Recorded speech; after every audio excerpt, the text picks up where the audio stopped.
Assalamualaikum warahmatullahi wabarakatuh.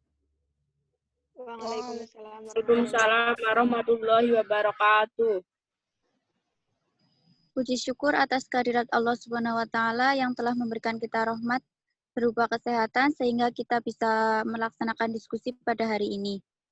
Sholawat serta salam senantiasa tercurahkan kepada junjungan kita Nabi Yuna Nabi Abu Muhammad Shallallahu Alaihi Wasallam. Sebelumnya, perkenalkan saya Ceva Alvinat Tulaili sebagai moderator yang akan memandu jalannya diskusi pada hari ini.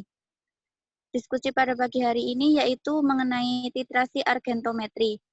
Sebelum diskusi dimulai, perkenankanlah saya memperkenalkan anggota kelompok 2 yaitu Anggita Laras Margiani, Biasa Putra, Dani Rizky Amanda, Dika Alifah, dan Dia Faradina Putri. Baiklah, langsung saja untuk menyaji materi pertama, Anggita Laras Margiani, dipersilahkan.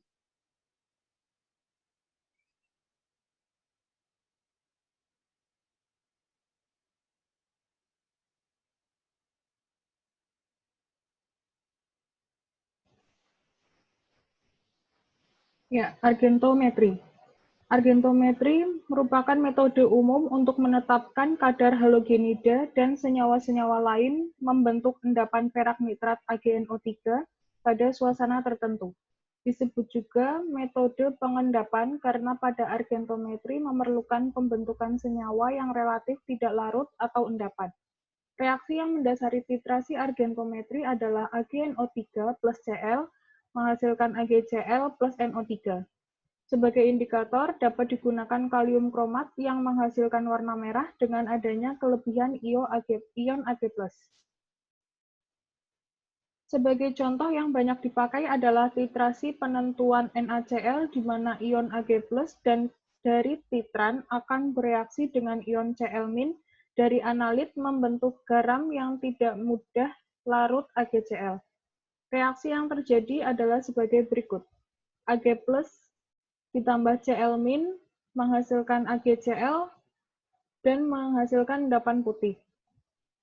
Ag+ ditambah CrO42- menghasilkan Ag2CrO4 menghasilkan endapan coklat kemerahan. Kelebihan AgNO3 bereaksi dengan indikator ion kromat CrO42- membentuk endapan berwarna coklat kemerahan Ag2CrO4 sehingga titik akhir titrasi dapat diamati. Berdasarkan cara pengamatan titik akhir titrasi, argentometri dibagi menjadi 1. Terjadinya kekeruhan atau turbidity, 2. Terjadinya endapan berwarna, 3. Terjadinya ion kompleks berwarna, 4. Dengan indikator adsorpsi. Metode-metode dalam titrasi argentometri, yang pertama argentometri metode Mohr, yang kedua argentometri metode Volhard, yang ketiga argentometri metode Cafa-Jans, yang keempat argentometri metode Liebig.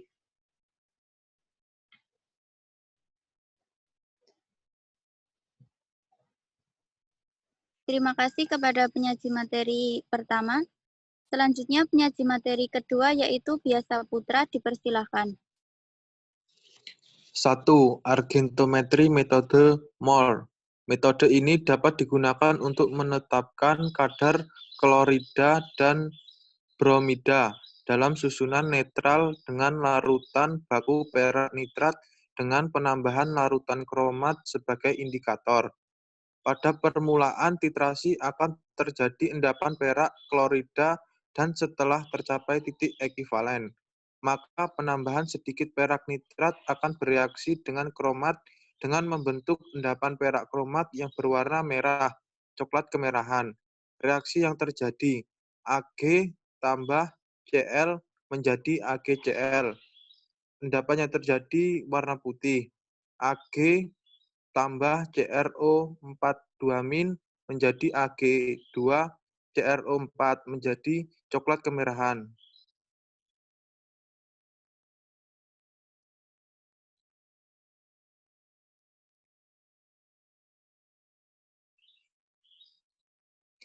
Cara mudah untuk membuat larutan netral dari larutan yang asam adalah dengan menambahkan CaCO3 atau NaHCO3 secara berlebihan. Untuk larutan yang alkalis, diasamkan dulu dengan asam asetat, kemudian ditambahkan sedikit berlebihan CaCO3. Kerugian metode MOR adalah bromida dan klorida kadarnya dapat ditetapkan dengan metode MOR, akan tetapi untuk iodida dan tiosianat tidak memberikan hasil yang memuaskan karena endapan perak iodida atau perak tiosianat akan mengabsorsi ion kromat sehingga memberikan titik akhir yang kacau.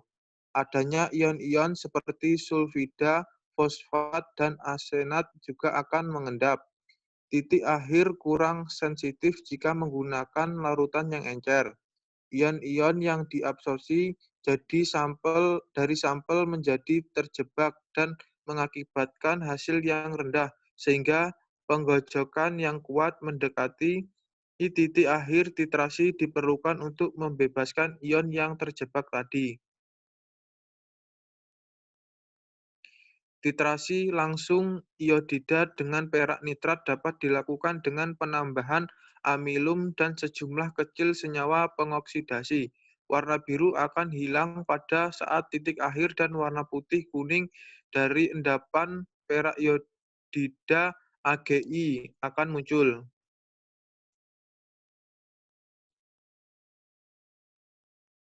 Terima kasih kepada Pia Saputra. Selanjutnya penyaji materi ketiga, Dani Rizky Amanda, dipersilahkan. 2.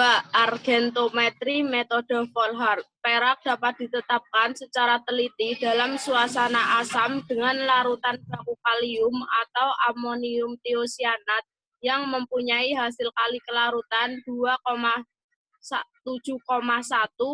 kali 10⁻³ Kelebihan tiosianat dapat ditetapkan secara jelas dengan garam besi 3 nitrat atau besi 3 amonium sulfat sebagai indikator yang membentuk warna merah dari kompleks besi 3 tiosianat dalam lingkungan asam nitrat 0,5 sampai 1,5 N. Titrasi harus dilakukan dalam suasana asam sebab ion besi 3 akan diendapkan menjadi FeOH3 jika suasananya basah sehingga titik akhir tidak dapat ditunjukkan. pH larutan harus di bawah 3. Pada titrasi ini terjadi perubahan warna 0,7 sampai 1% sebelum titik ekivalen. Untuk mendapatkan hasil yang teliti pada waktu yang akan dicapai titik akhir, titrasi digojok kuat-kuat supaya ion perak yang diabsorpsi oleh endapan perak tiosianat dapat bereaksi dengan tiosianat. Metode Volhard dapat digunakan untuk menetapkan kadar klorida, bromida, dan iodida dalam suasana asam. Caranya dengan menambahkan larutan baku perak nitrat berlebihan, kemudian kelebihan larutan baku perak nitrat dititrasi kembali dengan larutan baku tiosianat. Reaksi yang terjadi dalam titrasi metode Volhard, Ag+ ditambah Cl- menghasilkan reaksi bolak-balik AgCl membentuk endapan putih. Setelah reaksi sempurna, endapan disaring kemudian filtra dititrasi dengan larutan standar tiosianat. Ag+ ditambah SCN- menghasilkan reaksi bolak-balik AgSCN membentuk endapan putih. Indikator Fe3 bereaksi dengan tiosianat membentuk larutan berwarna merah. Fe3+ ditambah SCN- menghasilkan reaksi bolak-balik FeSCN2+ yang akan membentuk larutan kompleks berwarna merah.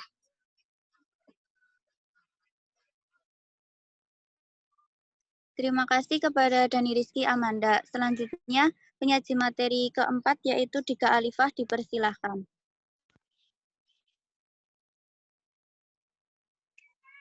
Geometri metode Kayat-Fajans.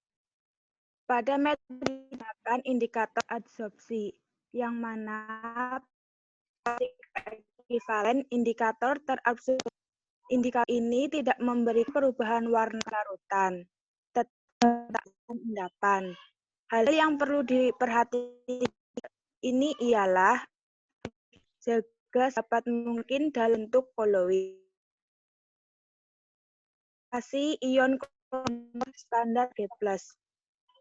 di mana hasil reaksi dari dua zat tersebut adalah Ag plus Cl- akan menghasilkan dengan membentuk endapan putih yang bersifat koloid. Endapan peraklorida membentuk endapan yang bersifat koloid. Jika lain dicapai, maka endapan akan bermuatan negatif disebabkan adanya Cl- seluruh permukaan endapan. Terdapat counter ion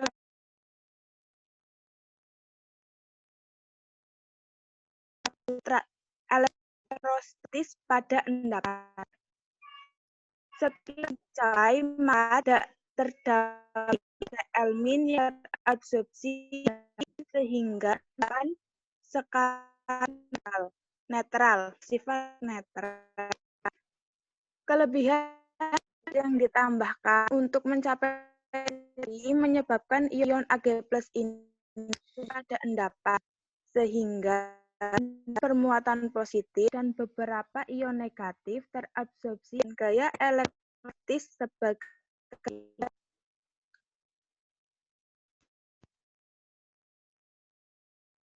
garam netral besar dan ion bervariasi banyak harus dihindarkan karena mempunyai daya mengkoagulasi. Larutan tidak terlalu encer karena endapan terbentuk sedikit sehingga mengakibatkan perubahan warna jelas. Ion indikator harus bermuatan berlawanan dengan endap. Ion indikator harus tidak terabsorpsi sampai titik ekivalen, tetapi harus segera terkuat sampai titik ekivalen. Ion indikator tidak boleh terabsorpsi sangat kuat, seperti misalnya pada dengan indikator, yang mana indikator dulu sebelum titik aktivasi tercapai.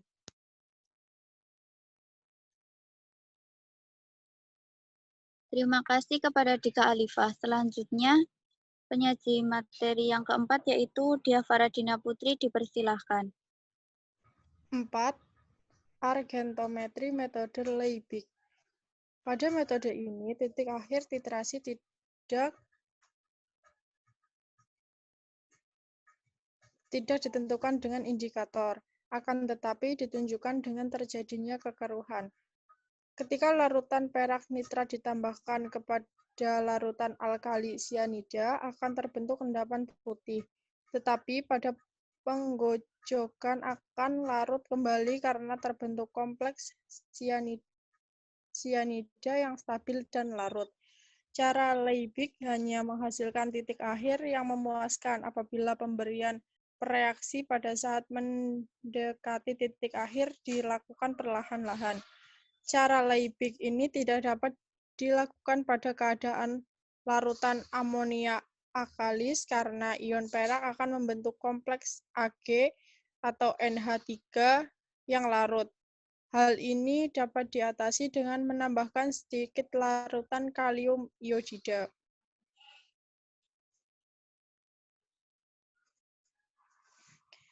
Aplikasi titrasi argentometri menurut Pharmacop Indonesia. Dalam Pharmacop Indonesia, titrasi argentometri digunakan untuk penentuan kadar 1 amonium klorida, 2 fenoterol hidrobromida, 3 kalium klorida, 4 klorbutanol, 5 melvalan, 6 metanamin mendalat dan sediaan tabletnya, 7 natrium klorida, 8 natrium nitrorusida, 9 sistein hidroklorida, 10 tiamfenikol.